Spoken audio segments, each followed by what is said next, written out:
भगवान शिव परमात्म्याने त्याचा अंगीकार केलेला आहे. स्मशानामध्ये जायला कोणाला आवडत नाही, मला आवडतं का कोणाला? फिरायला जायचं असेल तर कोणी म्हणतं की आपण जाऊ स्मशानामध्ये फिरण्याकरता, बसण्याकरता. शांतता असते स्मशानामध्ये, पण स्मशान कोणाच्या आवडीचा विषय नाही. अगं अमर हा बोलून असा हाती. एखाद्या व्यक्तीला मर म्हटलं तर त्याला सहन होत नाही, होतं का? लग्नसराई असते आणि त्या लग्नाच्या गोंधळामध्ये एखादी आजीबाई जर लुडबुड करत असेल तर तिला मग घरातलं कोणीतरी सांगतं, म्हातारे तू एका कोपऱ्यामध्ये मर बस. असं जर एखादं म्हटलं होतं का सहन महाराज? अगा मर हा बोलून असा. मर म्हटलेला आवडत नाही आणि मेल्यानंतर ज्या ठिकाणी ज्या स्मशानामध्ये सगळे लोक जातात ना, तिथं जायलाही कोणाला आवडत नाही. स्मशान हा कोणाच्या आवडीचा विषय नाही. सगळे जगाने टाकून दिलेली वस्तू म्हणजे स्मशान आहे. कोणी आनंदाने स्मशानामध्ये जात नाही. स्मशानामध्ये जर जायचं असेल तर अंतःकरणामध्ये दुःख असावं लागतं. स्मशानामध्ये जाणारा प्रत्येक जण दुःखी असतो. दुःख आल्याच्या नंतरच स्मशानामध्ये प्रवेश होतो. आनंदामध्ये कोणी स्मशानामध्ये जात नाही. रस्त्याने जाताना जर स्मशानभूमी बाजूला असेल ना तर लोक तिकडे पाहत देखील नाही. पाहतात का कोणी स्मशानाकडे? पाहत नाही महाराज. स्मशान इकडे असेल तर लोक इकडे बघून, इकडच्या बाजूला बघून जातात. अर्थ असा आहे, स्मशान हा कोणाच्या आवडीचा विषय नाही. पण ज्या जगाने स्मशानाचा त्याग केलेला आहे, भगवान शिव परमात्म्याने त्या स्मशानाचा राहण्याकरता स्वीकार केलेला आहे. स्मशान ईश्वर परिक्रमा. स्मशानामध्ये भगवान शिव परमात्मा राहतात.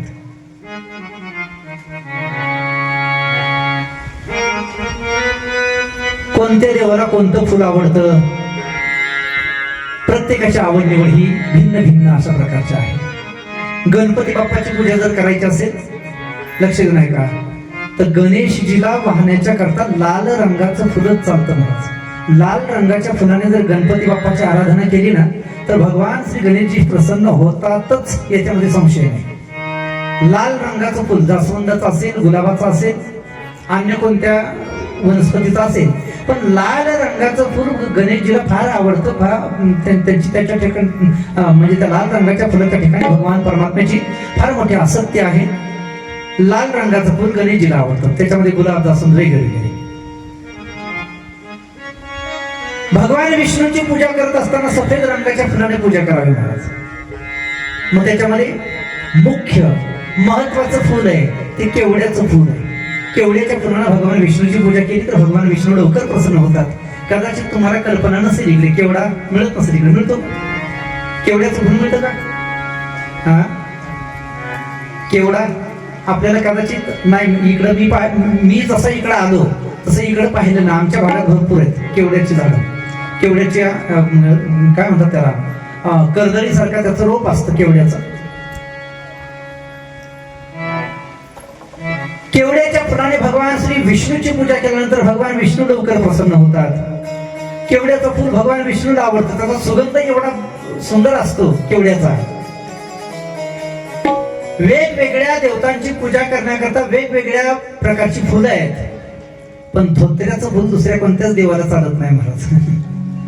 त्याला व्यवस्थित आकारही नाही आहे का? धोत्र्याच्या फुलाला व्यवस्थित आकार, ओबड धोबड आकाराचं ते फुल आहे, म्हणजे त्याला सुंदर असा आकारही नाही. बरं, ते दिसायलाही सुंदर नाही, त्याला रंगही सुंदर नाही. पांढऱ्या रंगाचं ते फुल, म्हणून रंगही त्याचा शोभिवंत अशा प्रकारचा रंगही त्या फुलाला नाही. आकारही चांगला नाही, रंगही चांगला नाही, आणि सुगंधाच्या दृष्टीने विचार केला तर सुगंधही नाही त्या फुलाला. धोत्र्याच्या फुलाला सुगंधही नाही, म्हणून कोणत्याच देवाला धोत्र्याचं फुल आवडत नाही. अख्ख्या जगाने त्या धोत्र्याच्या फुलाचा त्याग केला, पण भगवान शंकरांना सांगितलं आहे बाकी कोणी तुला विचारत नाही ना, माझ्याकडे मी तुझा स्वीकार करतो. आणि भगवान शिव परमात्म्याने धोत्र्याच्या फुलाचा स्वीकार केला इतका की धोत्र्याचं फुल भगवान शिव परमात्म्याला अत्यंत प्रिय आहे.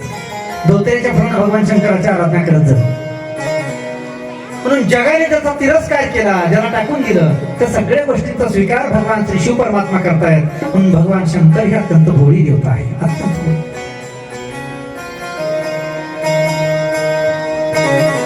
बरं, भगवान शंकराची पूजा करण्याकरता फार काही मोठे उपचार लागत नाहीत. एक लोटाभर जल भगवंताला अर्पण करण्याकरता जर असेल तर भगवान परमात्मा त्याच्यानेही प्रसन्न होतात. म्हणून अत्यंत अत्यंत भोळी देवता असणारे भगवान श्री शिव परमात्मा तर शिवपुराणाचं चिंतन करत असतात. आज या कथेचा प्रथम दिन आहे आणि हे प्रथम सत्र आहे. कोणत्याही नवीन कार्याला प्रारंभ करत असताना मग तो व्यवहार असेल किंवा परमार्थ असेल त्याच्यामध्ये मंगलाचरण करण्याचा प्रघात आहे. म्हणून आपण या ठिकाणी मंगलाचरण करणार आहोत. सर्वप्रथम आद्य देवता भगवान श्री गणेशजीचं वंदन करून आपण या कथासत्राला प्रारंभ करणार आहोत.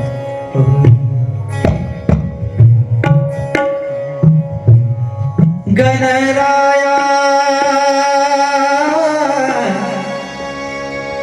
गणराया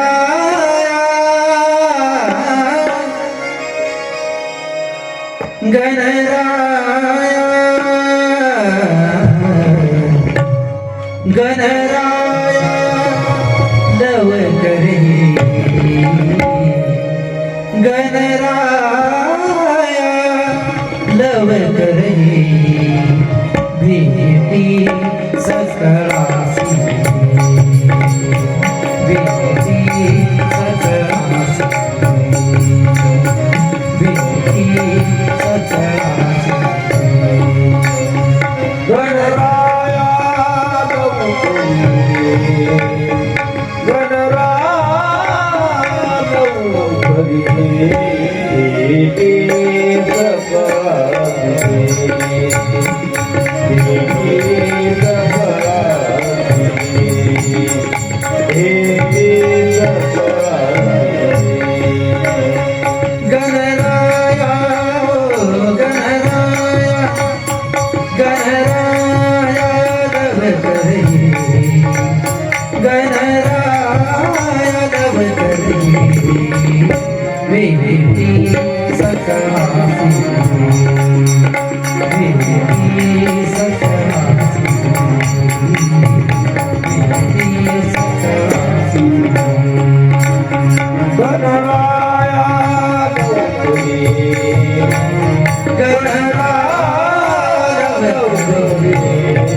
वक्रतुंड महाकाय सूर्यकोटि समप्रभ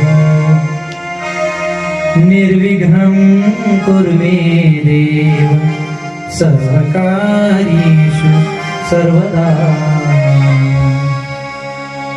गणेशजीला वंदन, त्याच्यानंतर सरस्वती मातेला वंदन करत आहे.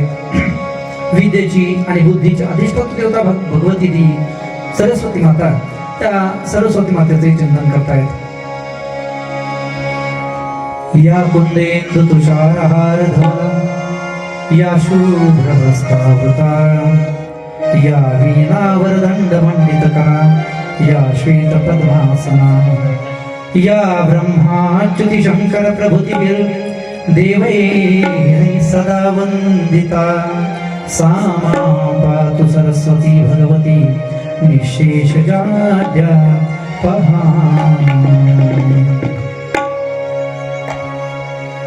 आणि भगवान शिव परमात्म्यालाही वंदन करतायत आणि कथेला प्रारंभ करत असताना सर्वप्रथम महात्म्य प्रगट करत आहेत की भगवान शिव परमात्म्याची कथा का ऐकली पाहिजे. प्रयोजन मानिदिश्यम न मंदः अपि प्रवर्तते. प्रयोजनाच्या सिद्धीशिवाय मंदबुद्धी पुरुषाची प्रवृत्ती होत नाही. मग शिवपुराण शिवकथा हे काय ऐकायची, ते ऐकल्यानंतर आम्हाला काय लाभ प्राप्त होणार आहे याचं चिंतन करत असताना या ठिकाणी काही इतिहास सांगितले गेलेला आहे. काही एक दोन गोष्टींचं चिंतन आपल्याला या ठिकाणी करायचंय. सगळ्यात महत्वाचा पहिला मुद्दा असा आहे की भगवान शंकराची शिवकथा जिथं कुठं चाललेली असेल त्या ठिकाणी जाऊन आपण आवर्जून ती ऐकली पाहिजे. महाराज, शिवकथा ऐकण्याचं महिमा हे फार अगाध अशा प्रकारचं आहे. भगवान परमात्म्याने आपल्याला जो हा देह दिलेला आहे, हा देह हा अत्यंत नाशवंत आहे. कधी पडेल कधी जाईल सांगता येत नाही. देहाचा एका क्षणाचा भरोसा नाही. संत महात्म्य वर्णन करताय, आया है सो जाएगा राजा रंग फकीर, एक सिंहासन चढ़ चढ़े एक बंधी जंजीर. आया है सो जाएगा राजा रंग फकीर, जो या मृत्यू लोकांमध्ये आलेला आहे, एक ना एक दिवस त्याला जावं लागणार. हा देह नाशवंत आहे. आयुष्यभर त्या देहासाठी धावपळ केलेली आहे, तो देह शेवटी आपली साथ सोडणार आहे. संत महात्मे वर्णन करताय, क्षणभंगूर नाही भरवसा, फार सावध तोडा माया आशा, काही नचले मग गळा पडेल फासा, पुढे हुशार थोर आहे ओसा. नश्वर अशा प्रकारचं हे शरीर आहे, कधी पडेल कधी जाईल सांगता येत नाही. संत महात्मे तो वर्णन करतात, ग्रास गिळी सत्ता नाही हाती, पोहे खायला बसला सकाळी आणि यमाचे दूत आले, किती विनंती करा, एवढी एक प्लेट पोहे राहिलेले आहेत, एवढे पोहे मला खाऊ द्या, मग घेऊन जा. यमदूत सांगतील, दादा आता तेवढा वेळ आमच्याकडे नाही, एवढी एक प्लेट भर पोहेच काय, एक घास जरी घेतो म्हटलास ना तरी आता तेवढा वेळ तुझ्याकडे नाहीये. ग्रास गिळी सत्ता नाही हाती.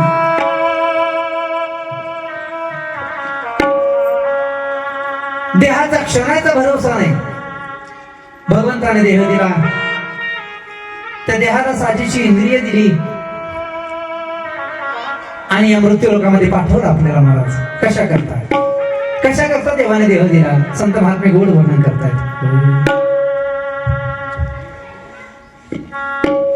देवे दिला देह भजना गोमाता, देवे दिला देह भजना गोमाता, देह दिला देह भजना गोमाता, देह दिला देह भजना गोमाता. देवे दिला देह भजना गोमाता, देवे दिला देह भजना गोमाता, देह दिला देह भजना गोमाता, देह दिला देह भजना गोमाता. तो या झाला फाटा बाजीचे, तो या झाला फाटा बाजीचे, तो या झाला फाटा बाजीचे. देवे दिला देव भजना गोमाता, देवे दिला देव भजना गोमाता, देवे दिला देव भजना गोमाता. देह दिला देह भजना गोमाता, देह दिला देह भजना गोमाता, देह दिला देह गोमाता. देवे दिला देह भजना गोमाता, तो या झाला फाटा बाधिकेचा. महाराज वर्णन करताय, देवाने देह दिला तो भजना करता दिला, पण लोक अशी बिलंदर आहेत महाराज. माणसं विचार करतात देवाने देह दिला तो केवळ भोजना करता दिलेला आहे, भजना करता. पहा, प्रत्येकाच्या आयुष्यामध्ये जे धावपळ चालू आहे त्या धावणाऱ्या माणसाला, व्यक्तीला थोडस थांबवून त्याला विचारलं, काय रे बाबा काय एवढी धावपळ करतो, तो उत्तर येतं, महाराज करावं लागतं. हो करावं लागतं, पण कशा करता? हो उत्तर येतं, पोटा करता. कशा करता करावं लागतं? पोटा करता. धावपळ करावी लागते कशा करता? पोटा करता. याची टोपी त्याच्या डोक्यात, त्याची टोपी याच्या डोक्यात, हे करावं लागतं कशा करता? विचारलं तर उत्तर येतं, पोटा करता. म्हणजे जे काय चाललंय ते कशा करता? पोटा करता. उपरक्षणानं या देहाकरता माणसाच्या अहोरात्र धडपड आहे. देहाला माझं म्हणणं चालू आहे, देहाकरता खटाटोप करणं चालू आहे, देहाकरता अट्टहास करणं चालू आहे. अट्टहास करायचा असेल तर परमार्थाकरता करावा महाराज. देहाकरता खऱ्या अर्थानं अट्टहास करायची गरज नाही. का? कारण देह हा प्रारब्धाच्या अधीन आहे, प्रारब्धाच्या नुसार तो देह चालणारच आहे. प्रयत्न करावा लागतो, तो परमार्थामध्ये करावा लागतो. व्यवहार हा प्रारब्धाने चालत असतो. ठेविले आनंदे तैसेच राहावे आणि चित्ती असू द्यावे समाधान. भगवंताने जसं ठेवलं तसं व्यवहारामध्ये असावं, पण परमार्थ करत असताना मात्र तातडीनं परमार्थ करावा. करावी तातडी परमार्थाची. परमार्थ अट्टहासाने करण्याची गोष्ट आहे. आयुष्यभर ज्या देहाकरता खटाटोप करणं चालू आहे तो देह आयुष्याच्या शेवटी आपल्याला सोडून जाणार आहे. म्हणून अत्यंत नश्वर नाशिवंत अशा प्रकारचा हा देह आहे. संत महात्म्यांनी फार गोड वर्णन केलेलं आहे.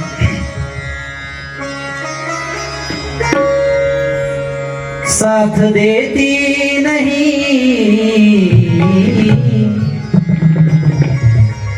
साथ देती नहीं किसी का, क्या भरोसा है इस जिंदगी का, क्या भरोसा है जिंदगी का, क्या भरोसा है जिंदगी का, क्या भरोसा है जिंदगी का. साथ देती नहीं, साथ देती नहीं, साथ देती नहीं किसी का, क्या भरोसा है क्या भरोसा जिंदगी का, क्या भरोसा है जिंदगी का, क्या भरोसा है जिंदगी का.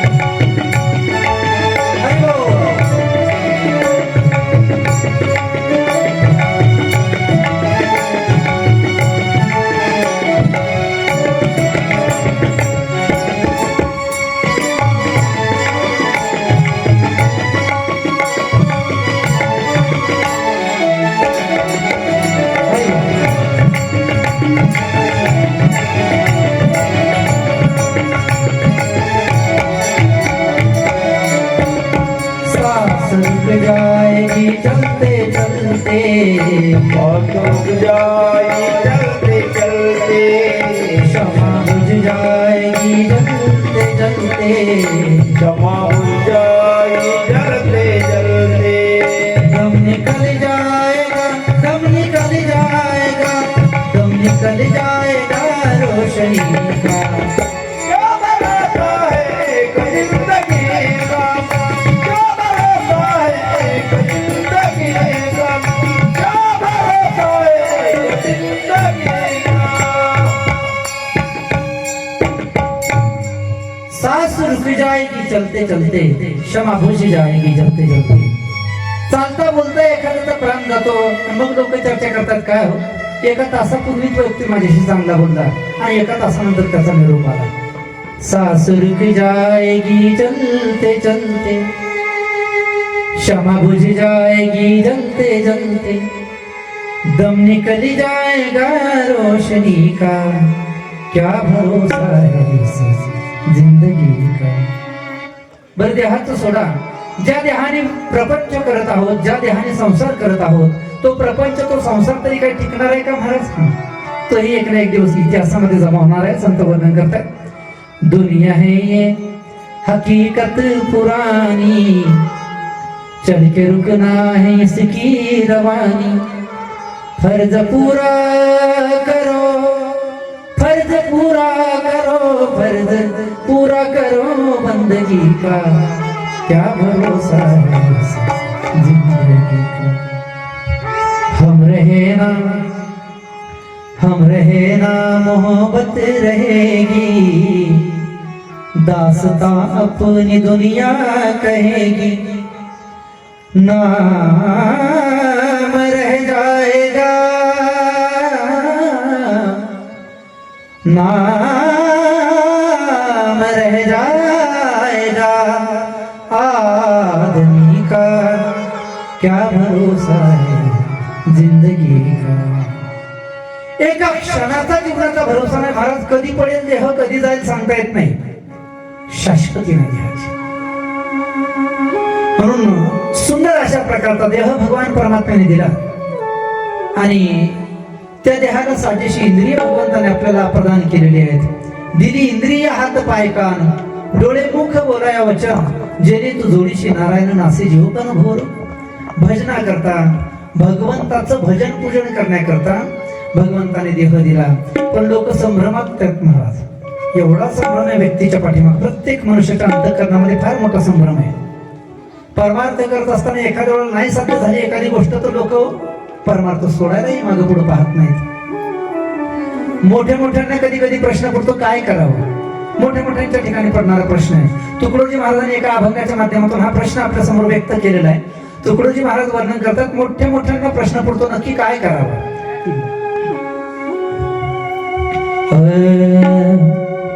तुकडोजी महाराज सर्वसामान्यांची भूमिका घेऊन भगवंताला विनंती करतात, देवाने काय करू सांगा।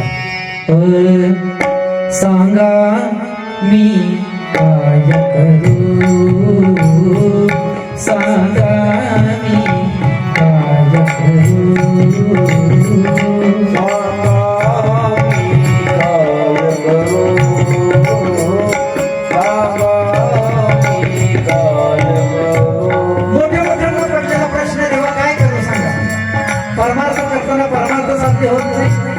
भक्ती करायला गेलं तर कधी कधी भक्ती साध्य होत नाही। तुम्हीच सांगा देवाने की काय करा। सांगा मी काय करू, सांगा मी काय करू, सांगा मी काय करू, सांगा मी काय करू।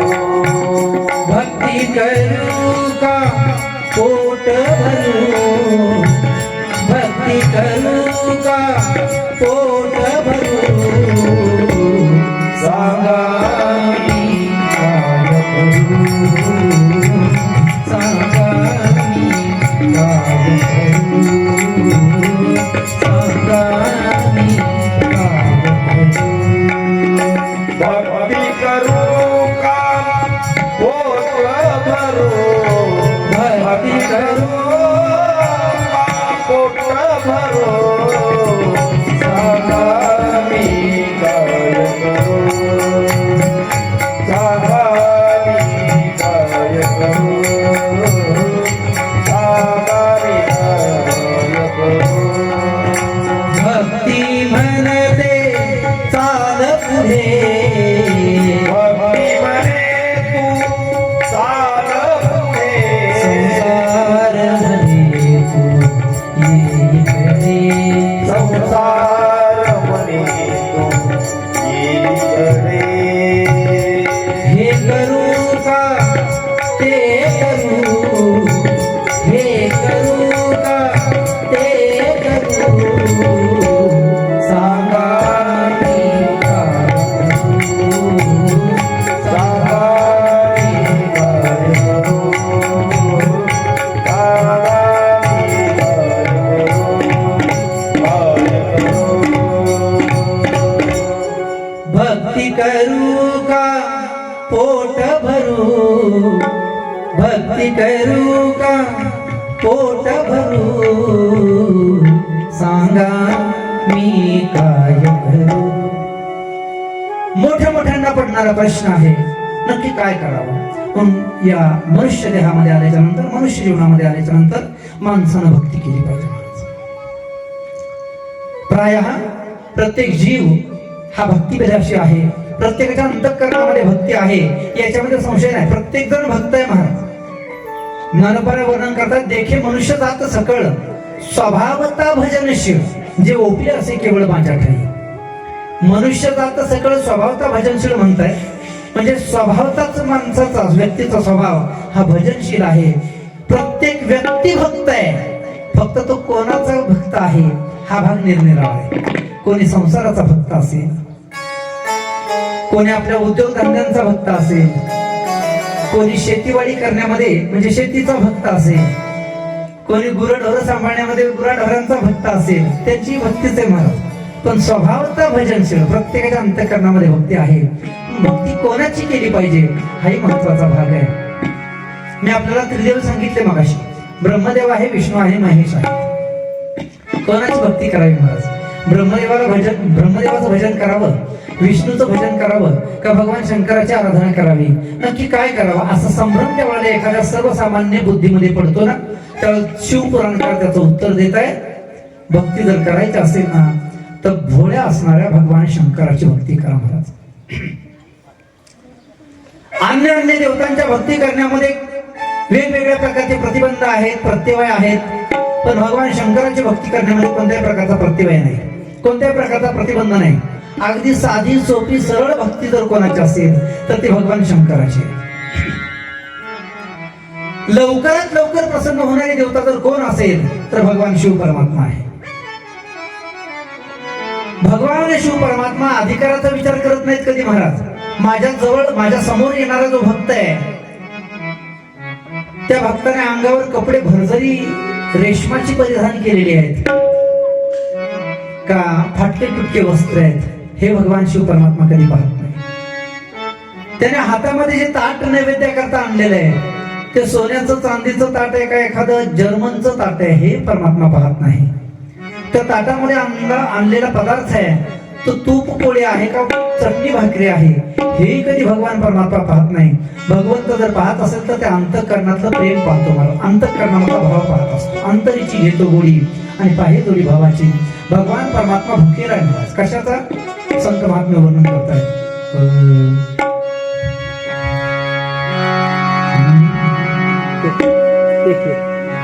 थोर प्रेमाचा भुकेला, थोर प्रेमाचा भुकेला,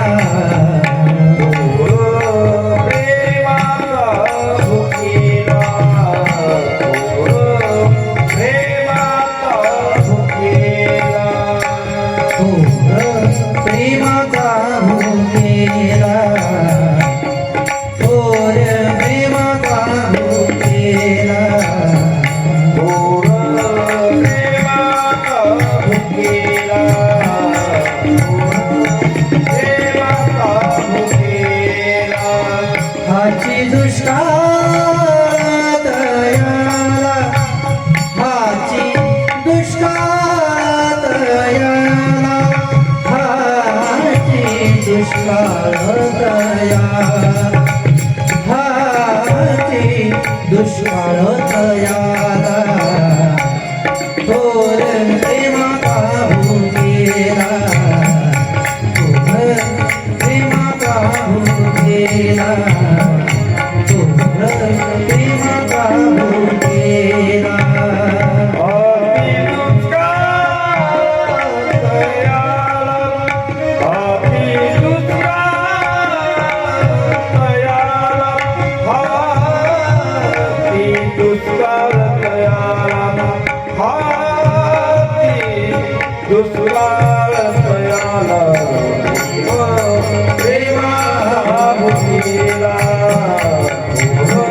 प्रेमाचा भुकेला,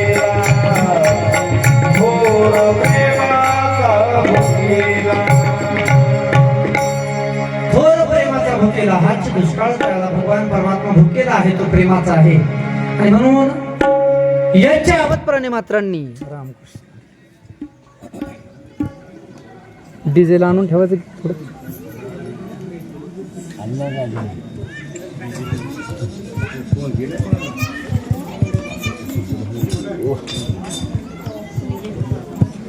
रामकृष्ण.